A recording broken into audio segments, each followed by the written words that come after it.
රෑට අපි අඳුර නිදා ගන්න ඕනේ. පොඩි එලියක්වත් ඇහැට වැටෙන්න හොඳ නැද්ද?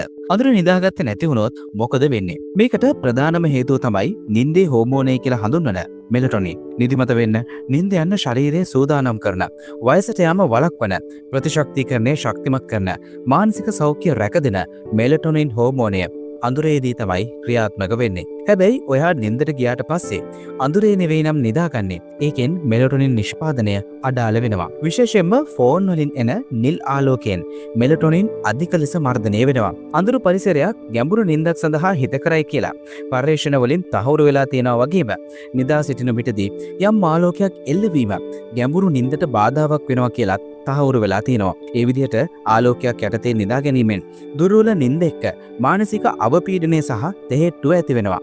ඉතින් ඒ නිසා ඔයාට පුළුවන් නින්දට කලින් අවට ආලෝකය අඩු කරන්න. රාත්‍රියට ජංගම දුරකථන භාවිතය අවම කරන්න. කර්ටන් පාවිච්චි කරලා කාමරය අඳුරු කරන්න. නිදා ගනිද්දී ඇස් ආවරණ දාගන්න. ආලෝකයක් අත්‍යවශ්‍ය නම් අඳුරු, රතු, කහ හෝ ආලෝක භාවිතා කරලා දීප්තිමත් සුදු නිල් ආලෝක භාවිතය වළක්වන්න.